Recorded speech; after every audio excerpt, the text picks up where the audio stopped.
Alam mo din to, Ashton? Angin ni Marta at matalim na binalingan ang kaibigan. Bumukas man ang bibig ni Ashton ay wala rin namang lumapas sa salita mula rito. Dad! Baling naman ni Marta sa ama na prenting nakaupo lang sa swivel chair nito. Matagal ko na itong sinabi sa'yo, Marta. Kaya bakit gulat ka pa rin? And yes, Ashton knew this. Hindi siya tumanggi sa kasal niyo kahit magkaibigan pa kayo. Mas madali siyang kausap kaysa sa'yo. I cannot believe this! Oo, at matagal mo na itong sinabi sa akin, Dad. Pero matagal ko na rin sinasabi sa'yo na ayokong ikasal sa lalaki hindi ko naman mahal at lalong kaibigan ko pa. Muling binalingan ni Marta si Ashton. I'm so disappointed, Ashton. You are my only friend and yet you betrayed me. Akala ko ba magkakampi tayo? Malalaki ang hakbang ni Marta palabas at padabog na sinarado ang pintuan. Narinig pa niyang tinawag siya ni Ashton, ngunit hindi niya na ito nilingon pa. Masama ang loob niya. Ang akala niya ay kaya hindi na siya kinukulit ng kanyang ama ay dahil nagsawa na ito sa kakapilit sa kanya magpakasal. Ngunit ang totoo pala ay may kasal siyang 1 buwan na lang mula ngayon. Kung hindi niya pa nakita ang mismong layout ng wedding invitation nila, ay hindi niya malalaman at bigla na lamang siyang mapapasubok sa isang kasal na hindi niya ginusto. Give me the most hard liquor you offer. Agad niya sambit pagkaupo sa high chair ng bar. Hi, miss.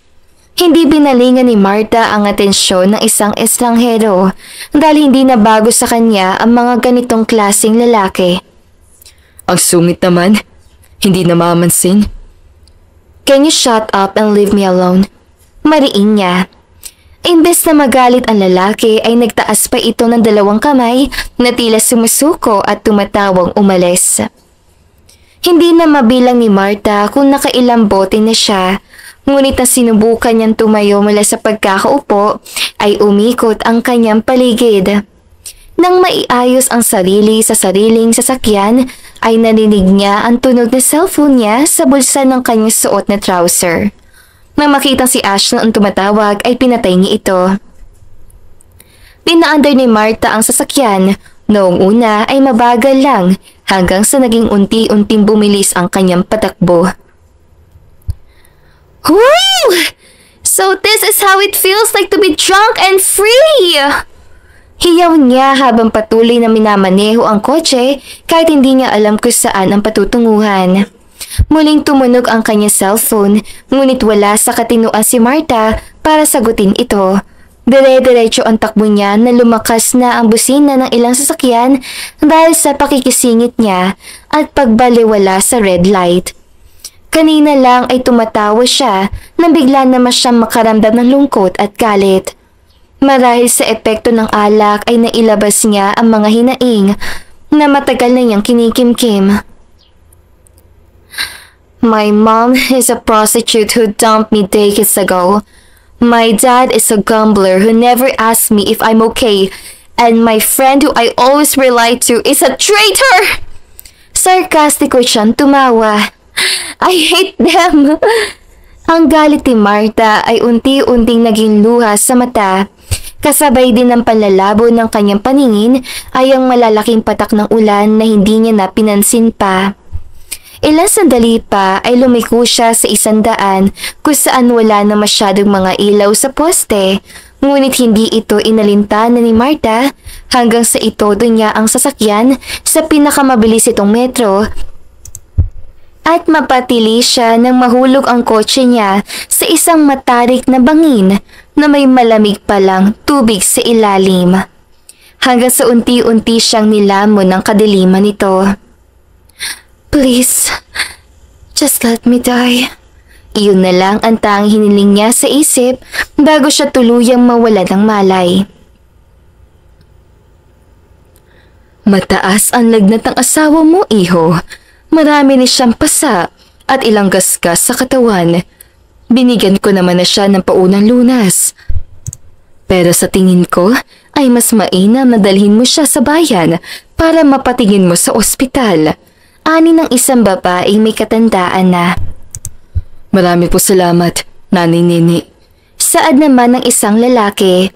Gising na ang diwa ni Marta, ngunit hindi pa niya idinidilat ang kanyang mga mata. Mabigat ang kanyang pakiramdam, ngunit nakukuryoso siya sa mga naririnig sa paligid. Sino ang matanda at sino ang tinutukoy nitong asawa ng lalaki? Naramdaman niyang umalis na ang mga ito, kaya't unti-unting iminulat ni Marta ang kanyang mga mata at pumungit sa kanya ang bubong nitong gawa sa nipa at anahaw. Inilibot niya ang mata sa paligid at nasilayan niyang may kawayan na maingat na pinagkabit-kabit upang magsilbing matibay na dingding at sahig ng kupo. Napapikit siya sa kilot ng ulo at katawan na sinubukan niyang bumangon. Iba na rin ang kasuotan niya, malayo sa formal niyang sinusuot sa kanilang opisina. Bagkus ngayon ay nakasuot siya ng isang bulaklakin na kulay pulang duster. Napatingin siya sa pintuan ng kwarto nang makita niya ang isang lalaki. Nagtama ang mga mata nila at doon napansin ni Marta na kulay tanso ang pares sa mga mata nito. Moreno ang lalaki, may kalakihan ng katawan at tikas. Matangkad rin ito. Hindi alam ni Marta kung ano ang unang sasabihin dahil sa galit at kalasingan ay nangyari ito sa kanya at ngayon ay hindi niya nan malaman kung ano ang gagawin. Lumapit ang lalaki sa kanya at umupo sa dulo ng hinihigaan niyang papag. Gising ka na pala, Cecilia. Malumanay na sabi nito na ikinalaglag ng panga ni Marta. Ha? Sorry, I think I misheard you. Huminto siya na makitang hindi nagbago ang ekspresyon ng lalaki. Bagkus ay bumuntong hininga pa ito. Hindi mo ko naalala? Matagal ka nang nawawala, kaya naiintindihan ko. Mas lalong naguluhan si Marta. Bakit? Nagkakilala na ba tayo noon? Kunot ang noon na tanong ni Marta. Ako ang asawa mo noon, Cecilia. Seryosong saad nito. Ako si Lienzo. Alam mo, maraming salamat sa pagpapatuloy at paggamot mo sa akin pero malinaw ko pang naalalang lahat. Magmula noong bata ko hanggang ngayon, wala akong asawa. Ni ikasal nga ay ayaw ko pa. At isa pa, hindi ako si Cecilia. Ako si Marta. Paliwanag niya. Malinaw pa rin sa kanya ang mga nangyari kahapon, kaya't paanong bigla na lang siya magkakaroon ng amnesia. Pinagmamasan niya ang lalaking kaharap na Lienzo daw ang pangalan. Sa isip niya ay gwapo pa naman sana ang lalaki, kaso mukhang nababaliw na ito at sinasabi pang siya ang asawa nito. Hindi nagsalita ang lalaki at taimtim lang siyang pinagmasdan. Nasaan pala mga gamit ko sa kotse? May naitabi ka ba? Ang cellphone ko. Inanod na ng tubig. Tipid na sagot ni Lienzo. Nasaan nga pala ako? At paano mo ko nakita? Nasa Barrio Dalisay ka. Nakita ko may kakaibang lumulutang sa gitna ng ilog. Kaya nilangoy ko yun. Nakita kita sa loob ng kotse na walang malay. Kaya kinuha kita. May pulso ka pa naman. Kaya minabuti kong bigyan ka na ng paunang lunas at dalhin dito sa bahay ko. Paniwanag nito. Napatango-tango si Marta. Again, thank you for saving me. Don't worry, kapag nakabalik ako sa amin ay magbibigay ako ng pabuya dahil hindi ko kailangan yan. Pagpuputol nito sa sinasabi ni Marta. Sorry, I didn't mean to offend you, it's just that I wanted to help, okay? Pwede rin kung gusto mo na bigyan kita ng pangkabuhayan package para sa station pa sana ni Marta, ngunit binigyan lang siya ng mariing tingin ni Lienzo. Fine, hindi na lang ako magsasalita. Nagsenyas pa si Marta ng pag-zipper sa kanyang bibig. Hindi ka pa maaaring umalis dahil hindi pa maayos ang kalagayan mo. Isa pa, may paparating na bagyo kaya mahirap na tumungo ngayon sa bayan. Paliwanag ni Lienzo. Hayaan mong asikasuhin mo na kita dito habang narito ka sa pamamahay ko. Wala ka bang kasama rito? Tanong ni Marta. Umiling si Lienzo. Kung ganoon pala, ay baka abutin pa ako ng ilang araw rito kung may bagyo. Buntong hininga ni Marta. Ngunit sa isang banda ay ayos lang din sa kanya, lalo pa at hindi pa rin niya nakakalimutan ang mga nangyari kung bakit siya napunta rito. Siguro ay pagkatapos sa ilang buwan, saka na lamang siya magpapakita sa ama at sa kaibigan si Ashton kapag sigurado na siyang hindi matutuloy ang kasal. Mainit pa ang sabaw. Kumain ka. Bilin sa kanya ni Lienzo. Lumabas ito saglit at pagbalik ay may dala na itong tubig. Salamat. Lienzo, anya sa pangalan nito. Tumango naman ang lalaki at muling lumabas ang silid na yun. Hindi maintindihan ni Marta, ngunit sa kabila ng hindi pagkakakilanlan kay Lienzo, magaan ang loob niya dito. Ano palang work mo? Pasensya ka na. Pag nakarecover ako, I'll try to help sa mga gawaing bahay. Medyo maayos na ang lagay niya ngayon kung ikukumpara noong nakaraang unang linggo niya rito. Naglapag si Lienzo ng kanin at ulam na ginisang ista at ilang mga nilagang gulay sa harap niya bago ito sumagot. Nangingista ako bago sumikat ang araw. Sa bandang tanghali naman ay driver ako sa bayan truck ng mga gulay. Ani nito? Wow, ang sipag mo pala. Ikaw lang naman mag-isa pero parang bumubuhay ka ng isang buong pamilya. Komento ni Marta at sinabayan pa rin itong kumain. Dapat naman talaga ay may pamilya na ako at mga anak. Nagtama ang paningin nila kaya't bahagyang nailang si Marta. Pakiramdam niya ay malalim ang pinaguhugutan ni Lienzo, ngunit hindi pa sila ganoon kalapit sa isa't isa, kaya nahihiya siya magtanong. Abala si Marta sa pagwawalis na maramdaman niyang may kumuha nito sa kanyang kamay. Na mag-angat siya ng tingin ay nakita niya si Lienzo na mukhang kakatapos lang ng trabaho mula sa bayan. Bakit ka nagwawalis? Masama ba? By the way, naghugas na nga rin pala ako ng mga pinagkainan natin. Pagkatapos ito, ay maglalaban naman ako. Hindi kita pinatuloy sa akin para maging katulong. I think it's just normal na gumawa ako ng mga gawain dahil nakikituloy lang ako, Lienzo. Pero sinabi ko na sa'yo na... Saka, naboboard ako. There's no internet, no TV. Tapos wala pa akong makausap dahil wala ka man lang yatang kapitbahay rito. Malayo kasi ang kubo ni Lienzo sa ibang taga-baryo. Tanging mga puno at halaman ang nakikita niya sa paligid. Kung ganoon, gusto mo bang bumili ako ng TV? Doon na tila natauhan si Marta sa mga inaasta. Agad siyang umiling. Nakikitira nga lang pala siya dito. Ano? Sorry. Hindi naman kailangan. Pwede naman ako magbasa ng mga libro, Marian. Kakamot-kamot sa batok na saan niya. Sa loob ng ilang linggong pananatili ni Marta sa pamamahay ni Lienzo ay unti-unti na siyang nasasanay rito, maging ang lugar at pagkain na dati ay hindi niya kinakain ay ngayon ay wala na siyang pinipili.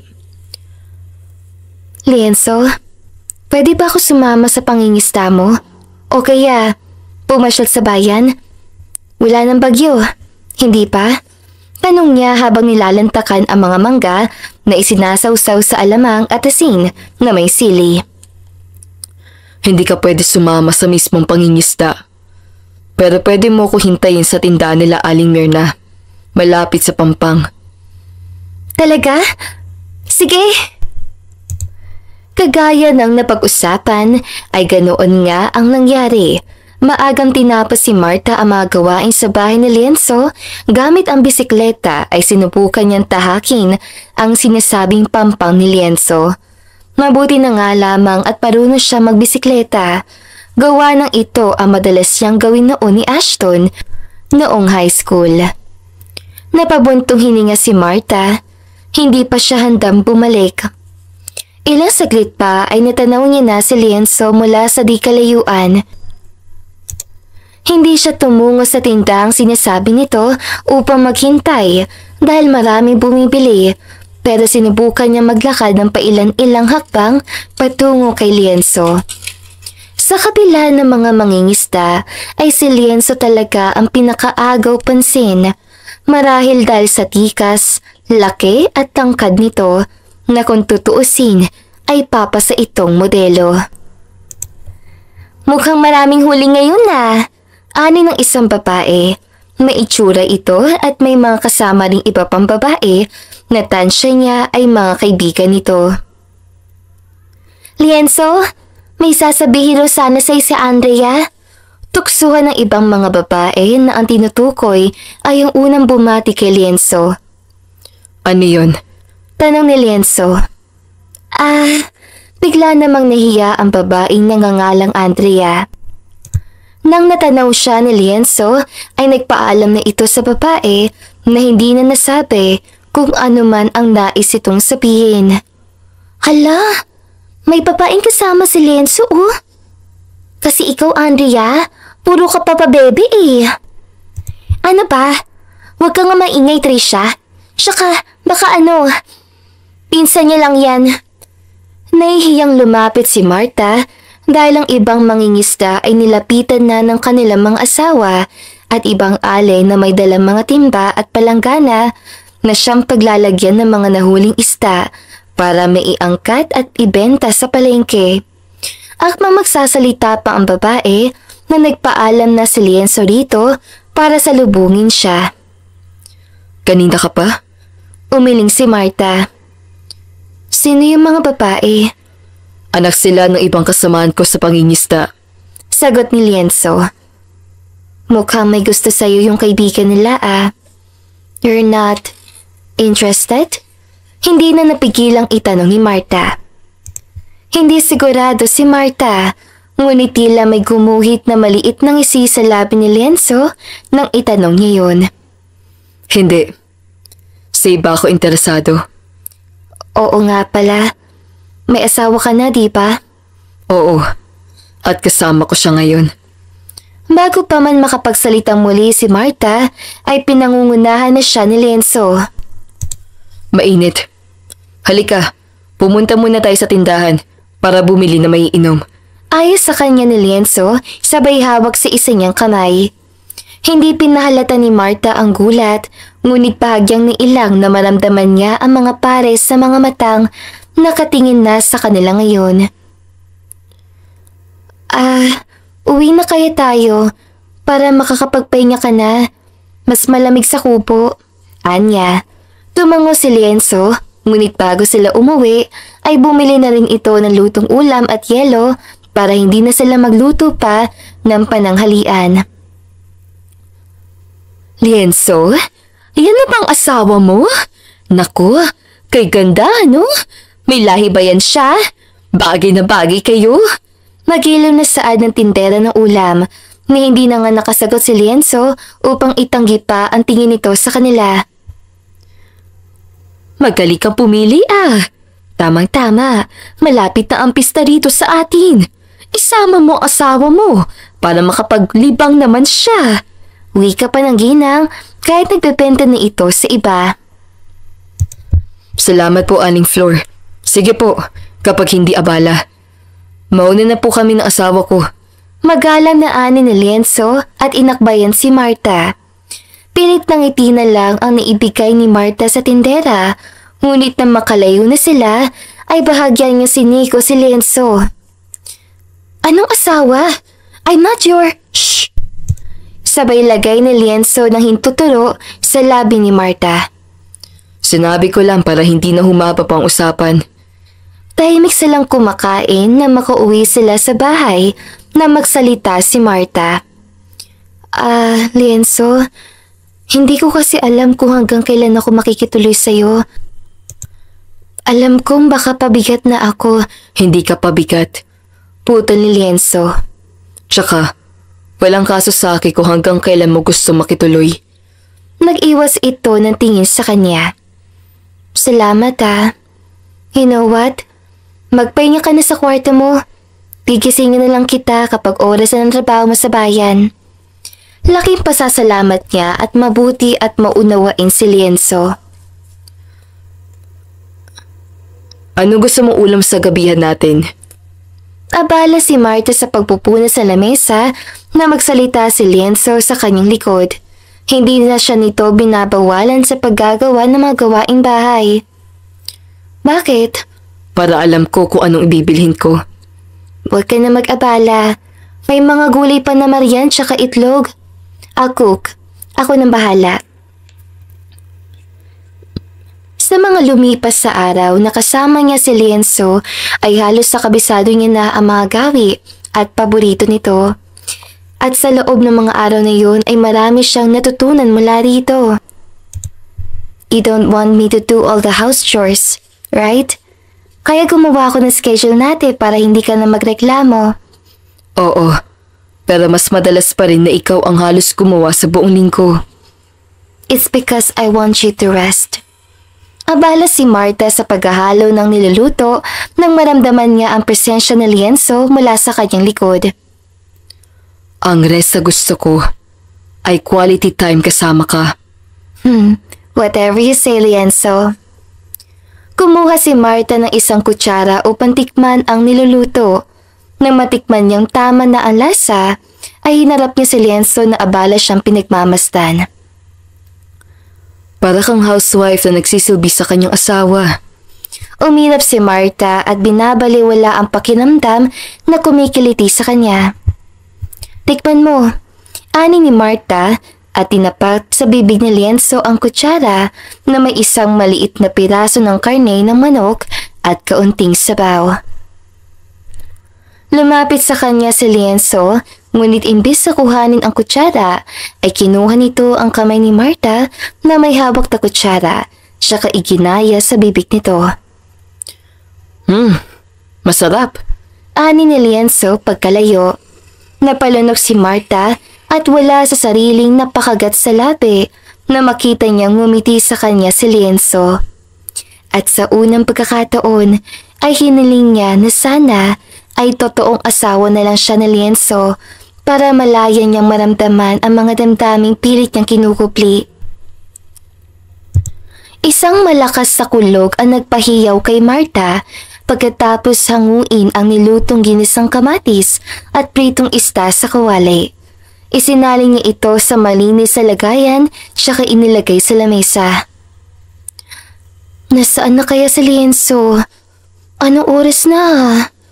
Madilim ang kalangitan at patuloy ang malalaking patak ng ulan, kaya mas nag-aalala si Marta. Lienzo? Salubong niya nang biglang bumukas ang pinto at pumasok roon ang lalaking kanina pa niya hinihintay. Okay ka lang ba? Basang-basa ka ah. Naku, magkakasakit ka yan. I'll just get you a towel. Wait. Nagmamadaling saad ni Marta. Agad niyang inabot ito kay Lienzo. Amoy alak ka ah. Are you drunk? Hindi. May nag-aya lang na kaibigan. Pinagbigyan ko na pero sabi ko saglit lang. Kaso, ayaw magpauwi kaya tinakasat ko na. Sino pa yun? Si Patrick. Yung sekretarya ko. Ha? Litong tanong ni Marta. Ang ibig ko sabihin, kaibigan ko. Ay, lasing ka na nga siguro talaga. Mabuti pa kumain ka na, tapos matulog ka na. Kinabukasan ay inaasahan na ni Marta na wala na ulit siyang kasama sa bahay pagkagising. Nakatapis lang siya ng tuwalya upang maglinis, patungo na sa banyo. Nang parehong malaki ang mata nila ni Lienzo nang maabutan nila ang isa't isa sa loob ng banyo. Lienzo? You're here? Akala ko nang ista ka na. Gulantang nasaad ni Marta at napahigpit ang kape sa kwalyang nasa dibdib.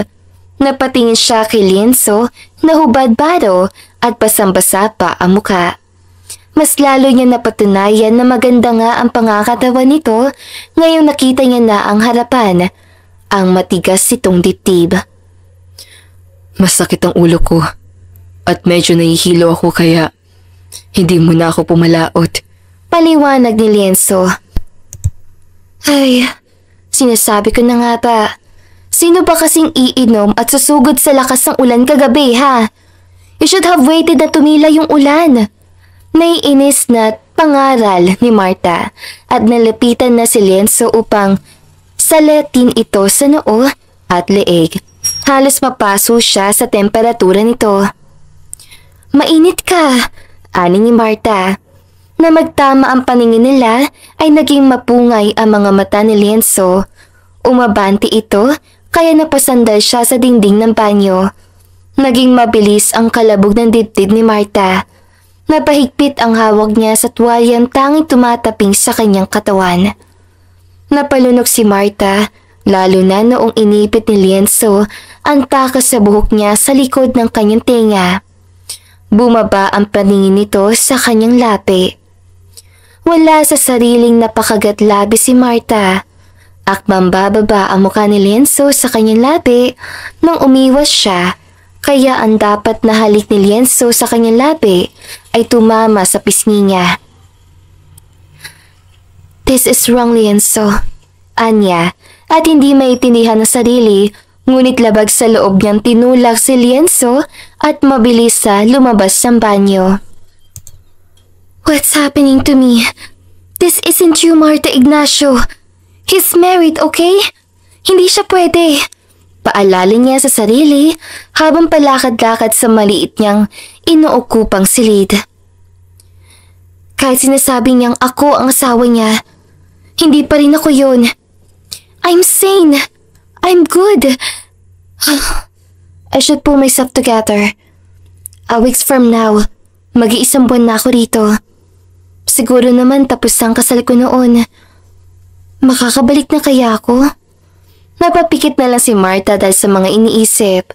Kung hindi lang niya naalalang may sakit si Lienzo, ay hindi niya na sana ito pupuntahan sa kwarto nito. Laking pasasalamat niya na makitang tulog ito at nakatakip pa ang mga mata gamit ng malalaki nitong braso. Muling nilapat ni Marta ang likod ng palad niya upang tignan ang temperatura ni Lienzo. Mainit pa din ito, kaya't napagpasyahan niyang kumuha ng bimpo at palanggan ng may maligamgam na tubig upang punasan ang katawan ni Lienzo. Tanghalian na magluto ng tinola at lugaw si Marta. Nang magising si Lienzo ay inalalayan niya ito upang makapagpalit ng damit. Uminom ka na ng gamot mo pagkatapos mong kumain, ani ni Marta. Hinawakan siya ni Lienzo sa isang kamay. Salamat. Ani nito na tinanguan ni Marta. Magpagaling ka dahil pupunta pa tayo sa pistang sinasabi ni Aling Flor. Diba? Oo nga pala. May sorpresa ako sa'yo bukas. Ani ni Lienzo na kinukuryoso ni Marta. Ano naman yun? Mas lalo siyang nakuryoso nang imbis na sagutin siya ni Lienzo ay ngumiti lang ito. You know what? You're really weird, Lienzo. Wika ni Marta, sabay kunwaring pag-irap ito, ngunit nginisian lang siya ng lalaki. Lienzo? Ano to? Gulat na tanong ni Marta habang turo-turo ang isang flat screen TV na ikinabit sa kanilang sala. Ito pala ang sinasabing surprise ito at literal na nasurpresa nga siya dahil abala pa lang siya sa paliligo kanina ay pagbalik niya sa sala ay may TV na agad na nakadisplay. TV? Oo nga, alam kong TV yan. Pero bakit? Bakit all of a sudden bigla ka nalang bumili? Para hindi ka na mainit dito. Ha? But I told you already na pwede naman akong magbasa na lang ng mga libro mo. Ang mahal-mahal ng TV. Ano bang problema roon? Akala ko magugustuhan mo yung TV. Napakamot na lang si Marta sa kanyang pisngi.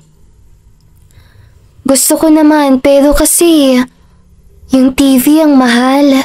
Anya, lumapit sa kanya si Lienzo upang hawakan ng isa niyang pisngi. Pero mas mahal kita. Ani nito na nakapagpabilis ang tibok ng puso ni Marta. Hoy! Stop it! Mali, Lienzo! Kaya magtigil ka! Anya, ngunit pa sinapit lamang ni Lienzo ang katawan niya palapit rito. Lienzo! Natigil ang pagpupumigla si Marta nang naagaw ang atensyon nila pareho sa bagong dating na tao. Sir, yung remote pala nakalimutan ko. Wika ng lalaki na tila na estatwa pagkakita sa pwesto nila ni Lienzo. Agad namang itinulak ni Marta si Lienzo at siya na mismo ang kumuha sa remote na nakabox pa. Thank you, kuya. Nagtaka si Marta nang parang may laman ang binibigay na titig ni Lienzo sa lalaking nagdala ng remote. Matangkad rin ito at mukha ngang mayaman, kaya't nakakapagdalawang isip kung delivery boy lang ba talaga ito. Wala naman po, ma'am. Pwede rin po bang manghingi na maiinom? Sobrang init kasi sa labas, ma'am. Ani pa ng lalaki at kunwaring nagpapaypay gamit ang sariling palad. Sure. Wait lang Paalam naman ni Marta at tumungo rin sa kusina upang kumuha ng tubig. Nagsalin siya ng tubig mula sa pitsil. Balak niyang magtimpla ng juice kaya kumuha siya ng isang sachet ng tang orange sa kanilang lagayan. Ngunit natigil saglit dahil sa malakas sa boses ng lalaking nag-deliver ng remote sa kanila. Boss! Nahanap mo na si Cecilia? Shh! Hinaan mo ang boses mo, Patrick. Hindi siya si Cecilia. Nangunot ang noo ni Marta dahil sa narinig. Kung ganoon, anong ginagawa niya rito? Tsaka, paano siya napunta rito? Mas lalong na kuryoso si Marta kaya't bahagyang binagalan niya ang paghahalo ng tinitimplang inumin. Mahabang istorya. Tipid na sagot ni Lienzo. Naku, ikaw boss Alam mo naman na palang, hindi siya si Cecilia. Pero kung makaasta parang asawa. Aray! Aray naman, boss! Shut up. Pero sa bagay, hindi mo naman mahal si Ceci. Nakarinig si Marta ng parang kasan ng barel. Oo na. Shut up na ako. Hindi na inalam pa ni Marta ang nangyari, ngunit palagay niya ay baka pinagbuhatan ito ng kamay ni Lienzo. Dala ang baso ng juice ay dahan-dahan siya nagpakita sa mga ito. Umaktong walang narinig si Marta at agad na inabot na ang inumin sa lalaking tinatawag na Patrick ni Lienzo. Salamat po, ma'am. Nakangiting saad nito na tila may laman ang mga ngiti sa labi. You're welcome, tugon niya. Magkakilala ba kayo? Umalon ang lalamunan ni Lienzo bago ito sumagot at takbayan siya sa balikat. Siya ang sinasabi ko sa iyong kaibigan ko. Tumango-tango si Marta. Kung ganoon pala, isabay na natin siya sa pananghalian? Dito ka na kumain. Sige ma'am, hindi na. Marami pa siyang trabahong naiwan. Hindi pa, Pat? Nagpabalik-balik ang tingin ni Marta sa dalawa. Ang mga mata ni Patrick na tila umiiwas at ang mga mata ni Lienzo na tila nagbabanta. Malakas na ang kutob niya ngayon. May tinatago ang mga ito at iyon ang nais niyang malaman. Kaya naman kinabukasan, nang umalis na si Lienzo upang mangisda ulit, ay sinamantala niya ang pagkakataon. Hindi siya pumunta sa Pampang kagaya ng nakasanayan. Sa halip ay naghalongkat siya sa mga gamit ni Lienzo. Binuksan niya ang mga kahon at cabinet nito, ngunit wala naman siyang nakitang kahina-hinala roon. Nawawala na rin siya na pag-asa na biglang mahulog ang ballpen mula sa lamesang nasa gilid ng kama ni Lienzo. Nang pinulot niya ito, ay naagaw ang atensyon niya sa isang kulay puting kahon na may laso. Sumisilip ito mula sa ilalim ng higaan ni Lienzo. Wala sa sariling kinuha yun ni Marta. Tumayo siya, tsaka tinanggal ang pagkakabuhol ng mga tali nito. Nang mabuksan niya na ng tuluyan ng kahon, ay halos mabitawan niya ito nang makita sa mismong harapan niya ang litrato ng isang babae na kamukhang kamukha niya. Maliban nga lang sa buhok nitong itim na hanggang leeg lang, dahil ang kanyang buhok ay kulay tsokolate, ngunit hanggang bewang. At ang mas ikinagulat pa ni Marta sa ilalim ng litrato ay ang singsing nito na kulay pilak. Simple lang ngunit elegante. May kasama itong isa pang litrato na kuha sa parang isang munisipyo kung saan niraos ang kasal. Kasabay ng pagtulo ng isang patak na luha mula sa mata ni Marta ay ang pagkalaglag ng hawak niyang kahon na magtama ang paningin nila ni Lienzo. Nagulat rin na makita siyang hawak ang kahon. So it's true. Nakasal ka at kamukha ko. Kamukhang kamukha kong asawa mo. Nakitaan ni Marta ng pagkatalanta ang mga mata ni Lienzo. I realize you never call me by my real name because you can't. I get it now, Lienzo. Kaya hindi mo ko pinapaalis sa bahay mo. Kaya ang buti ng turing mo sa akin. Kaya mo nasasabi ang mga bagay na dapat na sa taong mahal mo lang sinasabi dahil nakikita mo asawa mo sa akin. Si Cecilia. Nabasag ang boses si Marta sa pagbanggit ng pangalan ng babae. Masakit sa kanya ang sariling konklusyong naisip, ngunit pakiramdam niya ay yun talaga ang dahilan ni Lienzo. Pakinggan mo muna ako, Marta. Sarkastikong tumawa si Marta. Wow! First time! First time kong narinig ang pangalan ko mula sa bibig mo. Bakit? Are you awake now, Lienzo? That I'm not Cecilia? Humakbang si Lienzo palapit kay Marta, ngunit umatras lamang si Marta at sinamaan ito ng tingin. Thank you isn't enough for all the things and meals you gave me. But don't worry, I'll pay you just like what I promised.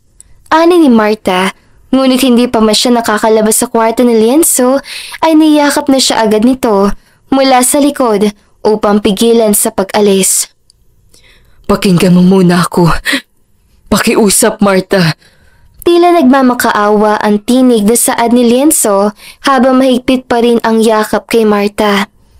Pilit inaalis si Marta ang mahigpit na bisig ni Lienzo mula sa kanyang bewang, ngunit nagmamatigas ito. Lienzo, ano ba? You're married! Why are you doing this to me, huh? To make me your mistress? Naramdaman ni Marta ang pag-iling ni Lienzo mula sa pagkakayakap nito sa kanya. Huwag ka munang umalis. Please, pag-usapan muna natin to. Please. Nagsusumamong saad ni Lienzo. Marahas sa pinanasa ni Marta ang pisngi niyang may mga luha bago hinarap si Lienzo na laking gulat niyang umiiyak rin ngayon sa harap niya. Gusto kong malinaw mong ipaliwanag sa akin lahat, Lienzo. Pati ang totoong katauhan mo. Gusto kong malaman. Matigas na wika ni Marta. Humugot ng malalim na hininga si Lienzo bago nagsalita. I am Federico Alienzo Rosov. I am half Italian and a Filipino. I am a businessman and I own businesses who supply firearms, guns, and bombs to other countries. I married Cecilia Persillas 5 years ago because of a deal, but our marriage only lasted for 1 year. It was fake. Nagkasundo kami magpakasal para lang sa ama niyang balak siyang ibenta sa kung sino-sinong lalaki. I help her, and our marriage is just for show. Ilang taon na siyang nawawala, Pagkatapos namin na pagkasunduan na maghiwalay na. They said she's been killed, but I didn't believe that. Reason why I'm staying here at Barrio Dalisay, because she was last seen here together with her lover. Taimtim na nakikinig si Marta. Kung ganoon ay hindi nito mahal si Cecilia. Peke lang ang kasal nito, pero naghiwalay rin. The moment I laid my eyes on you, I thought you were Cecilia. Pero noong nagsalita ka na, doon ko napagtanto na hindi ikaw si Cecilia. You just have the same face because she's your twin. Nanlalaki ang mga matang tinignan ni Marta si Lienzo. What are you talking about? I don't have a sister. I'm an only child. Naguguluhan niyang tanong, ngunit nang maalalang dating prostitute ang kanyang ina, ay malaki ang posibilidad na baka nga mayroon pa siyang kapatid mula sa ina. Your mom works in a club where she had you and your twin. I hired a private investigator, kaya ako nalaman ang mga bagay na ito. Then, you're rich. No, umiling si Marta. You are more than that. Bakit ang lalaking katulad mo ay magtitiis sa ganito kalita baryo para lang hanapin ang fake ex-wife mong alam mo namang may kinakasama ng iba? Your role ended when you broke up with her. So tell me, Lienzo, was it because you love her? Peke nga ang kasal niyo pero posibleng nahulog rin ang loob mo sa kanya. Tinapatan ni Lienzo ang tingin sa kanya ni Marta. Hinawakan pa ni Lienzo ang kamay ni Marta habang magharap sila. Hindi ko mahal. At hindi ko minahal si Cecilia. Again, our marriage is just for show. It's not true. I just helped your sister na hindi ko pa noon alam na kapatid mo siya. I admit, I am guilty because I feel like may kinalaman rin ako sa pagkawala niya. At gusto kong patunayan sa sarili ko na buhay pa siya para linisin ang konsensya ko. I don't want to live in guilt. Kung ganoon, bakit tinatago mo pa yung picture niyo nung kasal niyo, pati yung sing-sing? I don't believe you don't love her unless you tell me a valid reason. Nagstay ang kapatid mo sa kubo na to bago sila umalis ng kasama niya. Nang tumira ako dito, ay naroon na ang kahon na yun, kaya hindi ko na ginalaw. Siguro iniwan na yun roon ni Cecilia dahil wala naman ang saysay pa ang mga yun sa kanya. Pero sa'yo, may saysay pa. Kaya hindi mo pa tinatapon? Nakataas ang isang kilay na tanong ni Marta. Bumuntong hininga si Lienzo. I'll throw it away later. I'm sorry for making you jealous. I'm not jealous! Sigaw ni Marta at marahas sa binawi ang kamay niya mula sa pagkakahawak ni Lienzo. Okay, you're not. Pero ako nagsiselos. Ani ni Lienzo na ikinakunot ng noo ni Marta. What are you talking about? Na hindi ka nagsabi kahit kailan kung anong naging dahilan ng aksidente mo. I just learned it from my private investigator that you run away from your upcoming wedding. And I thank you for that. Nakangiting wika ni Lienzo. Ha? You knew? Mas litong tanong ni Marta. Tumango si Lienzo. Nagpapasalamat ako na tinakbuhan mo ang kasal niyo ng lalaking yun dahil iyon ang naging daan para mapunta ka sa akin. Naramdaman niyang hinawakan siya muli ni Lienzo sa kamay at ang kamay niya ay pinunta ni Lienzo sa sariling mukha nito. May tanong ka pa ba, mahal? Bati na tayo, ha? Malambing na tanong ni Lienzo na mula ang magkabilang pisngi ni Marta. Bakit mahal ang tawag mo sa akin? We're not together. Not yet. Pero magiging tayo rin. Tila malakas ang kumpiyansang wika ni Lienzo. Wow! I didn't know that you have this kind of personality, Lienzo. Nasaan na yung Lienzo Maginoo tahimik at seryoso. At isa pa, bakit ang lakas ng kumpiyansa mong magiging tayo rin? Because I can feel it, Marta. We feel the same way. We like each other. Don't assume unless I state that, Lienzo. Ani ni Marta at lumayo kay Lienzo, ngunit imbes na makaalis ay dinala pa siya ni Lienzo sa kandungan nito. Fine. I will make you like me. Wika ni Lienzo, tsaka ibinaon ang mukha nito sa leeg ni Marta. But please, don't leave me. Promise me, wala nang pagpapanggap. Let's be real with each other. Ani ni Marta, at nang maramdaman tumango si Lienzo ay niyakap rin niya ito. Nang araw na iyon ay hindi pa rin makapaniwala si Marta sa mga natuklasan dahilan kung bakit pakiramdam niya ay dapat na siyang umalis sa poder ni Lienzo upang bumalik sa kanyang ama. Ngunit hindi pa siya makakuha ng tiyempo kung kailan magpapaalam kay Lienzo, lalo na ngayon na nasisiguro niyang may nararamdaman na rin sa kanya si Lienzo. Napakaganda mo, mahal. Ani ni Lienzo. Nakasuot kasi ngayon ng isang puting spaghetti strap na bestida si Marta habang ang buhok niya ay malayang nakalugay lamang. Papunta sila ngayon sa bayan para manood ng parada. Bolero.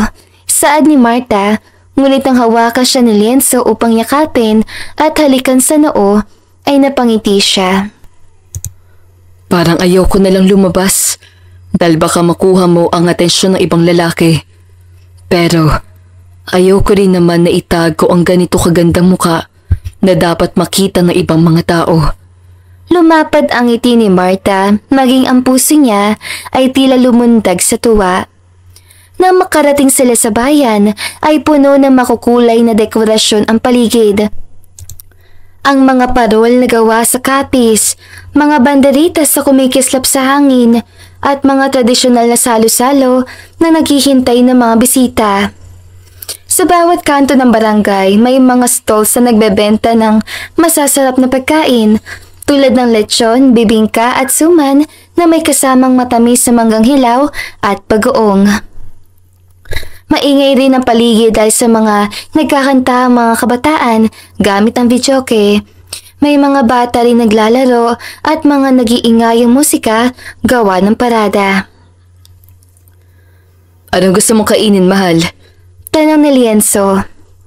Anything, ani ni Marta habang nakangiting nililibot ang paningin sa paligid. Sa buong buhay niya ay ngayon lamang siya naging ganito kagaan at kapayapa sa kanyang paligid. Nahawa siya sa ngiti ng mga inosenteng bata na masayang naglalaro at nagpapasabay sa mga liriko ng kantang kinakanta ng mga kabataan. I hope I can stay here longer, bulong niya. Bakit? May plano ka bang umalis rito? Nagulat si Marta na maramdaman ang mga braso ni Lienzo sa kanyang bewang. Pinagdidikit nito ang kanilang upuan upang mas maging malapit sila sa isa't isa. Lienzo, this is not my house. I don't belong here. But you belong to me. Ani ni Lienzo at tinitigan siya sa mga mata. Napayuko si Marta dahil ngayong masaya siya sa piling ni Lienzo ay mabigat naman ang nararamdaman niya para kay Ashton dahil ilang buwan na siyang walang balita sa mga ito. Kung gusto mong bumalik, hayaan mong tulungan kita, Marta. I can replace your groom. Lienzo, he's not just my groom. He's also my friend. Depensa ni Marta. Sana ay kung ganyan lang din ang tingin niya sa'yo. Ismid nito. Anong ibig mo sabihin? Tanong ni Marta, ngunit hindi na ito sinagot ni Lienzo, bagkus ay iniba na nito ang usapan.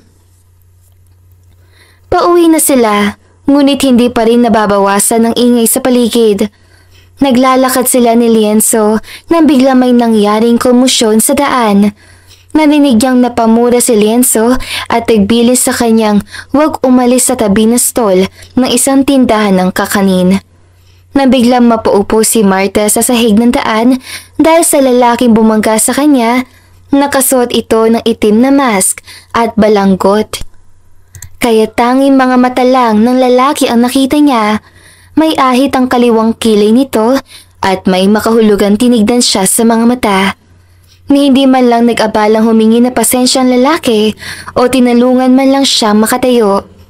Naglakad lang ito na parang walang nangyari. Sinundan ito ni Marta ng tingin bago siya tuluyang tumayo mula sa pagkakasaltak sa sahig. Marta! Tawag sa kanya ni Lienzo. Are you okay? I'm sorry. Tinulungan ko lang si Tatang Berto na mag-ayos sa mga nag-aaway na lasinggero. Uwi na tayo? Tumango si Marta. Ngunit bago sila umalis ay tinawag siya ng isang tindera na katapat nila. Miss, may nalaglag ka oh. Turo nito sa isang puting maliit na sobre. Natigilan si Marta, ngunit ngumiti rin at nagpasalamat. Ano yun? Kuryosong tanong ni Lienzo, ngunit umiling lamang si Marta at pasimpleng nilukot at pinaliit ang papel upang hindi mapansin ni Lienzo. Nothing. Let's go home? I'm so tired. Ani ni Marta, kaya't nagulat siya na bigla siyang buhatin ni Lienzo. Lienzo! What the fuck? Shh! Bal magmura, mahal. Maririnig ng mga bata. Ngisi nito, kaya't wala nang nagawa pa si Marta nang kargahin siya ni Lienzo hanggang sa makarating sa sakayan at makauwi sa kanila. What am I doing in your room, Lienzo? Why? Painosenteng tanong nito. Napailing-iling si Marta. Hanggang hindi pa natin nasisiguro na buhay nga si Cecilia at maayos siya ay hindi pwede niyang iniisip mo. Banta ni Marta. Gusto ko lang makatabi ka sa pagtulog. Pero kung hindi pwede, naiintindihan ko at nirerespeto ko ang desisyon mo, Marta. Ani nito. Good. Good night, Lienzo. Lumapit sa kanya si Lienzo tsaka siya niyakap at hinalikan sa ibabaw ng kanyang ulo. Good night, Marta. Mahal ko. Nang saktong pagsarado ni Marta ng pintuan niya sa sariling silid, ay mabilis siyang kinapa ang maliit na sobre. May sulat sa loob at halos manlaki ang mata niya nang mabasa ito. Abandoned block building near the cemetery. Be there tomorrow at 5. You shall be alone or else I will kill your other half. Nabitawan ni Marta ang papel nang mabasa ito. Sino ang lalaking bumunggo sa kanya kanina? At sinong tinutukoy nitong papatayin? Gustuhin man niya magsabi kay Lienzo, ngunit alam niyang hindi ito papayag. Natumungo siya roon na mag-isa, kaya pinlano niyang umalis na lang kapag wala na ito. Kinabukasan, nakahanda na siya sa pag-alis, suot ang isang pantalon at itim na plain t-shirt, nang biglang nagtama ang mga mata nila ni Lienzo. Nasa bungad ito ng pintuan. Tila binuhusan siya ng isang timbang malamig na tubig dahil sa malamig na tingin nito sa kanya. Hindi niya mabasa ang ekspresyon sa mukha ni Lienzo, ngunit batid ni Marta na mula ngayon ay maaaring paghigpitan na siya ni Lienzo dahil sa tangka niyang pag-alis. Lienzo, andito ka na pala. Dahan-dahan lumapit sa kanya si Lienzo hanggang sa maging magkatapat na sila. Aalis ka at wala kang balak sabihin sa akin. Kalmadong saad nito. Napalunok si Marta dahil mas lalo lang siyang natakot dahil kalmado ang tinig ni Lienzo. I just need to buy a sanitary pads. You know, for my period. Hindi maitago ang kaba sa boses sa saad ni Marta. May alam akong paraan para hindi ka na magka-period. Nanlaki ang mata ni Marta, lalo na humakbang si Lienzo, kaya napaatras siya ng napaatras hanggang sa maramdaman niya na lang ang tigas ng lamesa sa kanyang likod. I don't like that idea, Lienzo. At sinabi ko na hindi ba? It's just for my period, kaya nga ako aalis. I need to buy napkins, okay? Paintindi niya dito. Aha? Yun ba talaga? Bakit, Lienzo? Hindi ka ba naniniwala sa akin? May tiwala ako sa iyo, Marta. Katulad nga na sinabi mo, kailangan ay magpakatotoo na tayo sa isa't isa. Right. Ani ni Marta, ngunit ang maalala ang lihim kay Lienzo ay nakagat niya ang sariling labi. Ako na lang ang bibili para hindi ka na umalis. Lumayo na sa kanya si Lienzo, ngunit ang kalabog ng dibdib niya ay malakas pa rin. Napatingin siya sa orasan. Mag-aalauna pa lang ng tanghali. Aabot pa siya, ngunit paano siya makakatakas kay Lienzo? Kailangan niya itong pagurin at patulugin. Ngunit paano? Lienzo, tawag niya nang akbang lalabas na ito. I lied. Pag-amin ni Marta. I know. Nagulat roon si Marta. Alam na kaya nito ang balak niyang pag-alis? I'm not on my period. Hindi ko pa yung kailangan. Ang totoo niyan, gusto ko lang talagang umalis to buy liquors and beers. You know, I just miss my life before. Tinitimbang ni Lienzo ang mga salitang binibitawan niya, kaya mas ginalingan pa ni Marta ang pag-arte na namimiss niya na ang dating buhay. Bakit hindi mo sinabi sa akin? At kailangan mo pong umalis ang hindi nagpapaalam. Iniisip ko lang na baka hindi ka pumayag since liquors and beers are not your thing. I just miss it. Malungkot pang saad ni Marta. Okay. Ayaw ko nakikita ka malungkot. Kaya isasama kita sa bayan para bilhin ang mga kailangan at gusto mo. Okay? Come here. Wika ni Lienzo at inilahad ang isang kamay sa harap niya. Tinanggap yun ni Marta.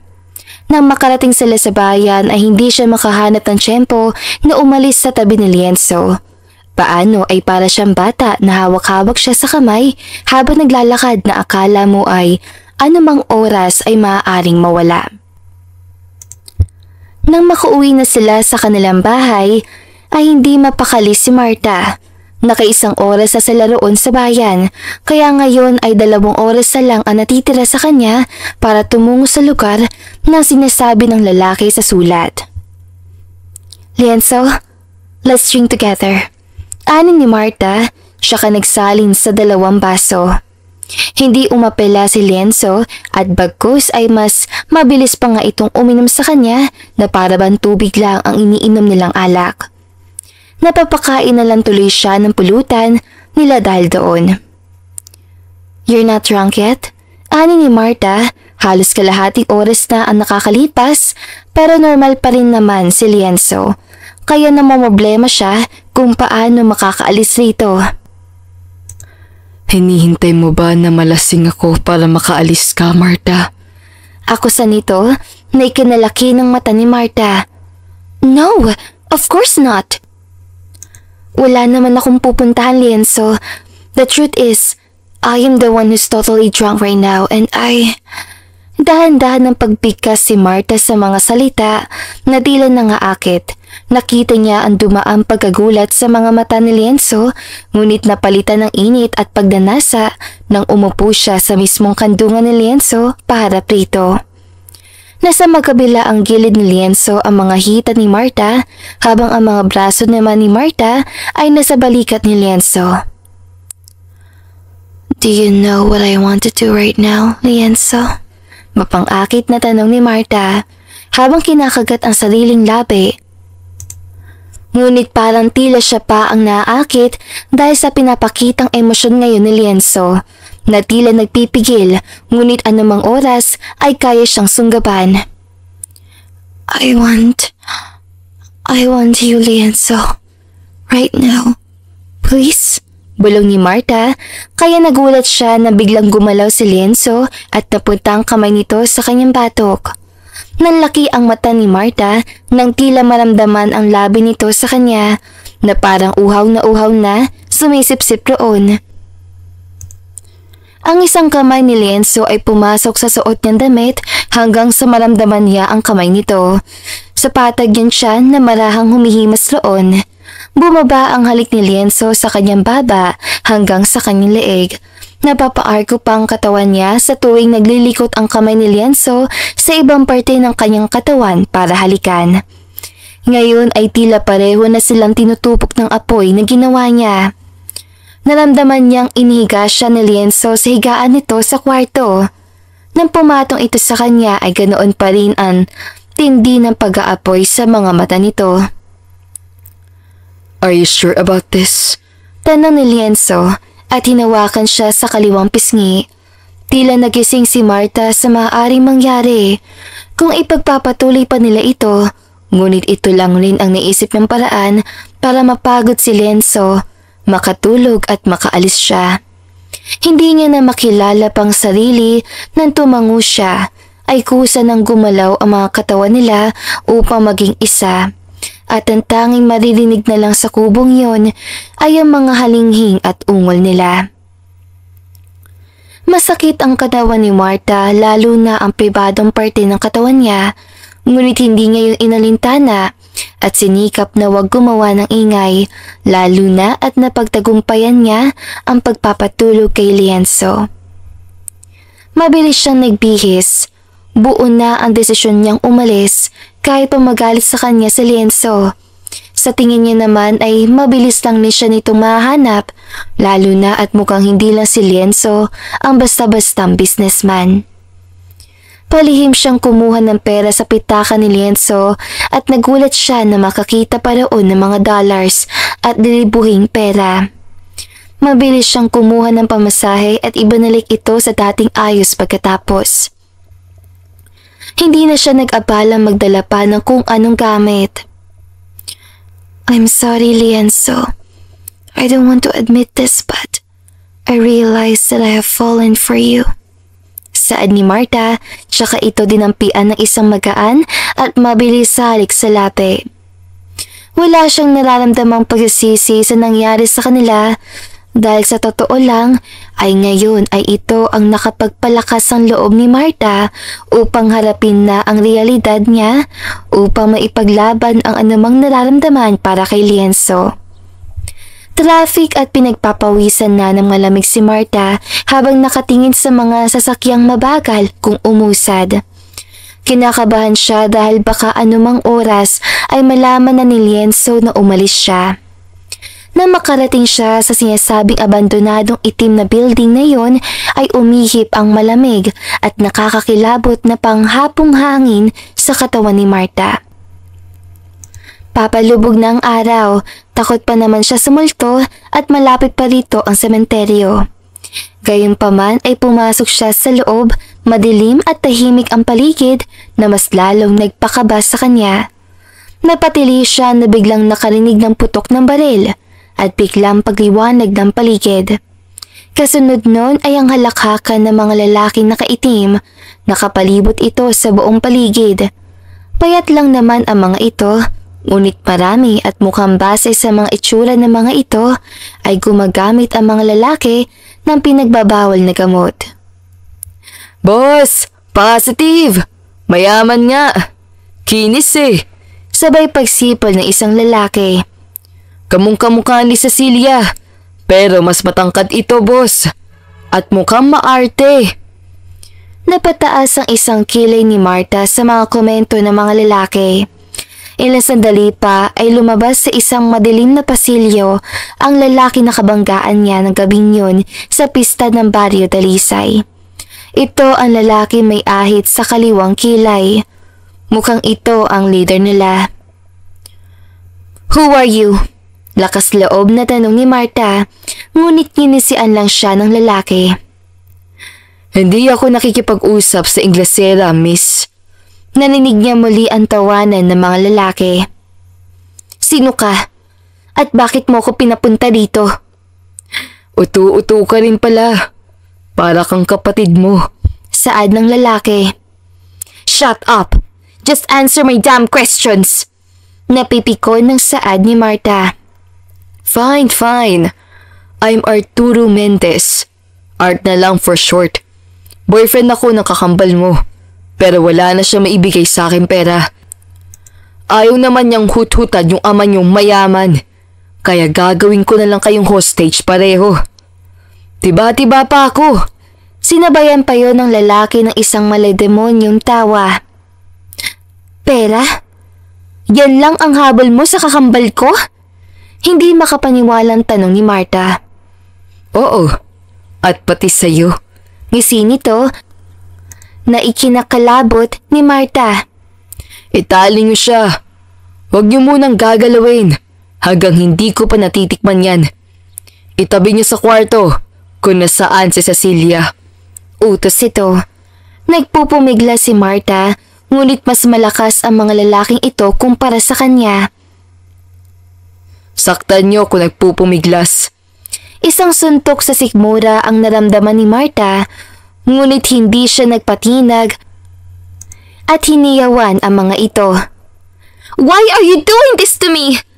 Let go of my sister! Wala kang makukuhang pera sa akin dahil galit sa akin ng daddy. Oh, talaga? Kung ganoon, bakit kaya nagpe-press conference ang ama niyo at maging ang mapapang asawa mo? Nahanda pa maglabas sa milyones mahanap ka lang. Nagulat si Marta roon, kaya wala siyang nagawa ng tuluyan na siyang hilahin ng mga lalaki at talian ng lubid sa isang upuan. Marahas siyang basta na lang ibinalipag ng mga lalaki sa isang lumang kwarto, napapalibutan ng mga sapot ng gagamba.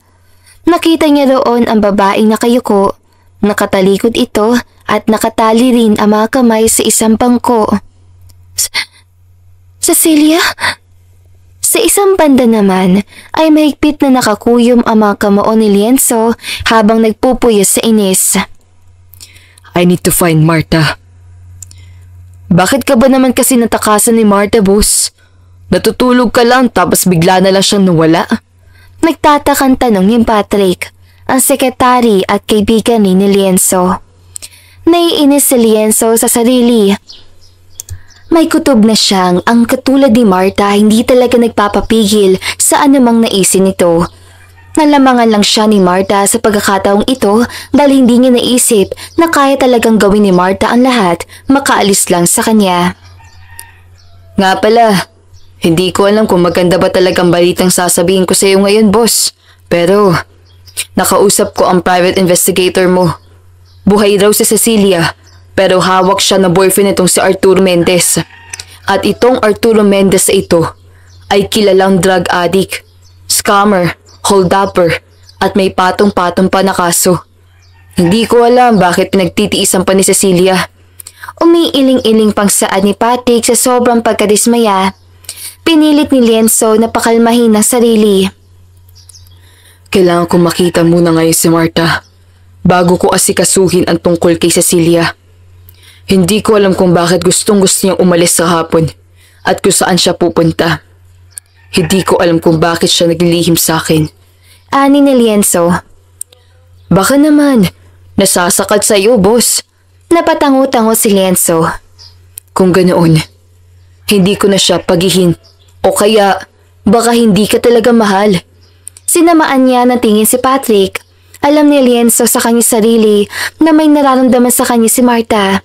Hindi pa masiguro ganoon kalalim, ngunit handa siyang gawin ang lahat upang mahalin rin siya ni Marta, kagaya ng pagmamahal niya dito. Naaraw ang atensyon nila sa isang balita mula sa TV. Naroon ang ama ni Marta kasama si Ashton Angeles na siyang fiancé rin nito. It's been 2 months since my daughter has been missing, Marta Ignacio. Maraming dumating na balita sa amin na maaaring baka wala na kaming hinahanap. Ngunit naniniwala ako, buhay pa ang aking anak. Marta, anak, kung sakaling mang makita mo ito, hindi na kita pipilitin pa sa mga bagay na ayaw mo. Bumalik ka lang sa aming anak. Malungkot na saan ng ama ni Marta. Kasunod naman itong nagsalita ay si Ashton Angeles. I am Ashton Angeles of Angeles Corporation. I am Marta's friend and fiancé. We are willing to give 5 million pesos kung sino man ang magkakapagturo sa amin kung nasaan siya. So please, help us find Marta. Kasabay noon ay nakita ni Lienzo sa screen ang litrato ni Marta kasama ang listahan ng mga numerong maaaring tawagan ng mga tao para ipaalam kung maaaring alam nila kung nasaan si Marta. Agad na kinuha ni Lienzo ang remote tsaka pinatay ang TV. Hala, boss. Baka kayo umalis ay si Marta ay para pakasalan yung kaibigan niya at nahinto sa pagsasalita si Patrick nang batuhin ito ni Lienzo ng remote ng TV. Aray naman, boss! Hindi na ito pinansin pa ni Lienzo. Kailangan niyang pakalmahin na sarili. Ngunit ang pampakalma niya ay umalis pa nang hindi nagpapaalam. Tumungo siya sa silid na tinutuluyan ni Marta. Naroon pa ang amoy nito na siyang nakakapagpakalma kay Lienzo. Nasaan ka ba, Marta? Tanong ni Lienzo habang nakatingala. Napabuntong hininga siya. Ilang taon na ang tinawagan niya mula sa mga taong may connection siya, ngunit wala pa rin ang mga itong balita sa kanya. Hindi ko kayang maupo lang dito at walang gawin. Anya, kaya naman tumayo na siya sa pagkakaupo sa higaan ni Marta. Akbang magdidire-diretso na siya sa pintuan na maramdamang may lukot na papel sa sahig. Dahil sa kuryosidad ay pinulot yun ni Lienzo tsaka muling inunat. Mula sa nakakunot niyang noo at pagkalito ay unti-unting naging malinaw sa kanyang lahat. Nagmamadali siyang lumabas dala ang papel kung saan nakalagay kung saan ngayong lugar si Marta. Patrick, ihanda mo sasakyan at baril na pinadala ko sa'yo. Alam ko na kung nasaan si Marta. Anya, gulat na napatayo naman si Patrick sa sinabi niyang yon. Talaga, boss? Teka, paano? Nakabasa ako ng sulat ng isang kriminal. Anya, siya ka ikinasang baril. Ililigtas natin si Marta. Samantala, nasa loob pa rin ng abandonadong itim na building na yun sila Marta at Cecilia. Naaawa si Marta sa sinapit ng kakambal niya sa kinalakihan nitong ama na mas masahol pa sa totoo nilang ama. Napag-alaman ni Marta na inakala ni Cecilia na magiging maayos sa ang buhay nito kapag nakipagtanan ito sa kasintang si Art.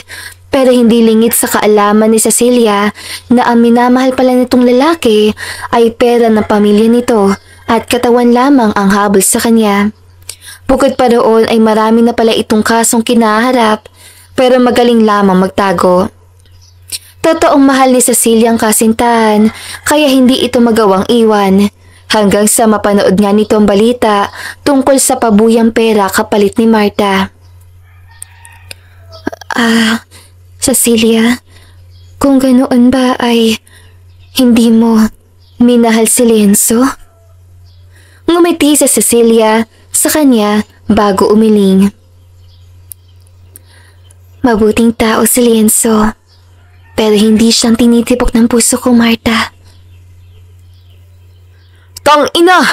Sinong bumalis sa pa ako? Limuel! Hindi ako bobo! Sabi mo kay Boss Art, may sniper yata dito. Narinig nilang nagkakagulo na sa labas, kaya naman gamit ang natitirang lakas ay pinilit kinala si Marta ang lubid na nakatali sa kanyang kamay. Nang maramdaman ni Marta na malapit ay tumatanggal, ay pinilit niyang tumayo. Kahit sobrang namumula at may gasgas na ng lubid ng kanyang palapusuhan, ay nagmamadali siyang nagtungo kay Cecilia upang tulungan ito.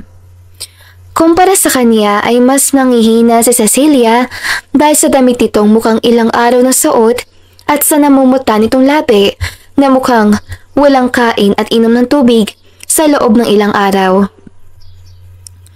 Ano na kayo nangyayari sa labas? Mukhang delikado pero kailangan natin makatakas, ani ni Marta. Alam ko ang daan palabas sa building na to. Tutulungan na kitang makatakas, Marta. Nagtaka si Marta at nilapitan ang kapatid. What do you mean? Sabay tayong aalis rito, Cecilia. Kailangan mo pong makilala ang tatay natin. Umining si Cecilia. Kilala ko na siya. At saka, hindi niya naman ako kailangan. Ha?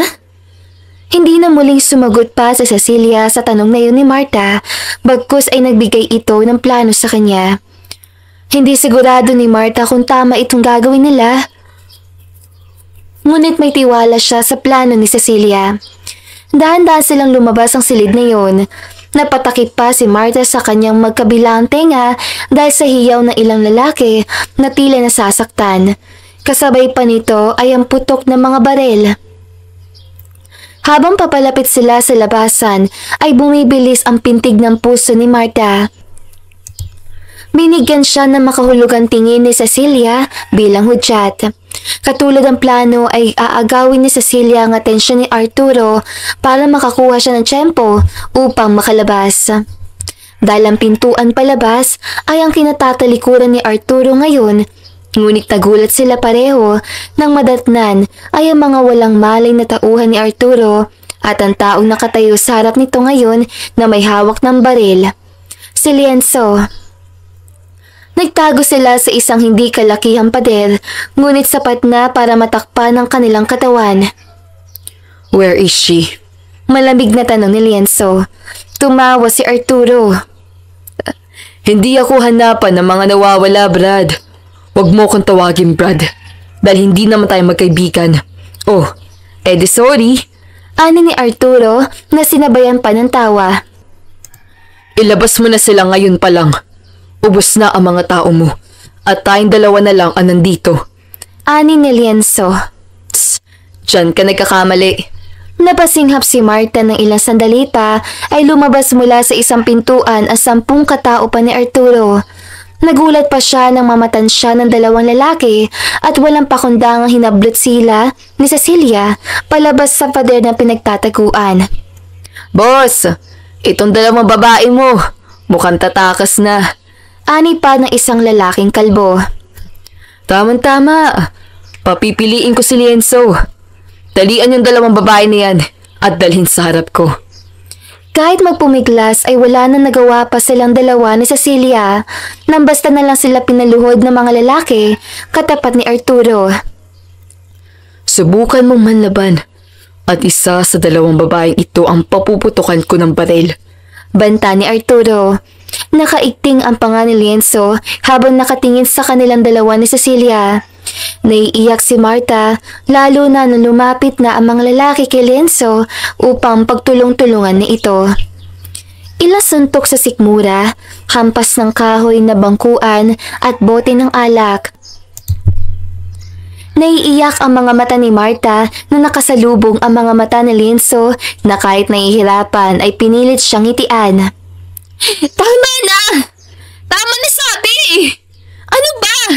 Mga bingi ba kayo? Hiyaw ni Marta. Tumatawa lang naman ang baliw na si Arthur. Naramdaman ni Marta ang pagkalabit sa kanya ni Cecilia. Pasimpleng inaabot nito sa kanya ang isang maliit na piraso ng bote na tumalsik sa kanila. Agad niya yung naiintindihan, kaya't ginamit niya yun upang makalas ng dahan-dahan ng tali niya sa kamay at paa. Nang sumenya si Cecilia sa pamamagitan ng mga mata, ay mabilis na tumayo si Marta at tumakbo patungo kay Lienzo. Nang makasalubong naman silang natingin ni Lienzo, ay umiling ito at nanlaki ang mga matang pinipigilan siyang lumapit. Hindi maintindihan ni Marta kung bakit, ngunit na marinig niya ang 2 magkasunod na putok ng baril ay inaasahan na niyang may maramdamang sakit mula sa likod, ngunit wala. Nang humarap si Marta ay ang saktong pagtama ng kanilang mga mata ni Cecilia. Malungkot ang mga mata nito, ngunit nakangiti ang mga labi, kung saan may mga dugong lumabas bago ito dahan-dahang napahiga sa malamig na semento ng abandonadong building na yun. Sino mag-aakala na ang unang beses kong kita sa kakambal ko ay siyang huli na rin? Tulalang tanong ni Marta sa sarili habang nakatingin sa mga kulay puting lobo na pinalipad nila sa kalangitan. Ngayon ang burol ni Cecilia. Ilang linggo na rin ang nakalipas matapos mangyari ang pang-hostage sa kanila ni Arturo. Masakit pa rin kay Marta ang ginawang pagsasakripisyo ng kakambal para sa kanya. Anak, maaari na ba kitang makausap? Tanong ng kanyang ama pagkapasok nito sa kwarto niya. Hindi sumagot si Marta. I'm sorry, anak, for all the damages I caused you and your twin. So, you knew her? Tumango ang kanyang ama. Yes, noong sanggol pa kayo, alam kong kambal ang naging anak ko sa ina niyong si Marcela. Pero isa lang ang kinuha ko, dahil isa lang naman ang kailangan kong anak. I left your sister to your mom, but I didn't know she will give your sister to another businessman, which causes her miserable life. Ang akala ko ay nasa tahimik na siya dahil na pang-asawa niya si Lian Sorosov, pero peke lang palang kasal nila. Mr. Rosov just helped your sister for a while, tapos malalaman ko sumama ito sa isang criminal at drug user na si Arturo Mendez. The love of her life that cost her death. Do you regret now that you didn't get Cecilia, Dad? Tumango ito na may nangingilid na luha sa mga mata. Anak, I hope I'm not late. I will wait for your forgiveness. Please, let me make up to you. Hindi na kita pipilitin pang magpakasal kay Ashton. I don't want to lose you too. I don't want to lose you like your sister. Napahikbik si Marta hanggang sa ang mga mamumunting hikbi niya ay naging isang hagulhol. Naramdaman niyang niyakap siya ng kanyang ama. Nasa labas si Ashton, anak. Gusto ka din niyang makausap. Pinunasan ni Marta ang mga luha sa mata bago bumaba ng kanyang kwarto. Doon niya naabutan si Ashton na umayos ng tayo pagkakita sa kanya. Marta, I'm sorry if... Natigil ito sa pagsasalita nang ilapat ni Marta ang hintuturo sa labi nito. Ikaw lang ang nag-iisa kong kaibigan. Sa tingin mo ba hindi pa kita kayang patawarin? Naiiyak na tinignan siya ni Ashton, tsaka siya sinunggaban ng isang yakap. Be thankful because I don't want another drama again, Ashton. And just make sure that I'm your maid of honor in your wedding, not your bride. Noted. Thank you, Marta. Ani ni Ashton na ikinairap at tawa rin ni Marta. 6 na taon na ang nakakalipas. Nakangiting pinagmamasdan ni Marta ang 2 batang tumatakbo patungo sa kanya. May dala itong mga bulaklak na mukhang pinitas lang sa mga halaman sa paligid. Mama! For you! Malambing na saad ni Cecily, ang isa sa kambal na anak ni Marta. This too! Sabay lahadri ng bulaklak ni Martina, ang isa pa sa kambal. Kinuha niya ang mga pangalan nito malapit sa pangalan niya at sa pangalan ng namayapa niyang kapatid. Thank you, my baby girls! Can you kiss Mama? Lumapit ang 2 bata kay Marta, siya kasabay na humalik sa kanyang pisngi. Nasaan kaya ang reyna at mga prinsesa ko? Papa! Ilang saklit pa ay nakita niya na rin si Lienzo na papalapit sa kanila. Tumalpi din ito sa carpet kung nasaan sila mag-iina. Naramdaman niyang hinalikan siya ni Lienzo sa tuktok ng kanyang ulo. Thank you for being my wife and the mother of my children, Marta. Mahal na mahal kita. Ani ni Lienzo na siyang nakapagpangiti sa kanya. Mahal na mahal rin kita, Lienzo. At dito na nga po nagtatapos sa magandang istoryang ito. Don't forget to like, share, and subscribe. Hanggang sa muli, paalam!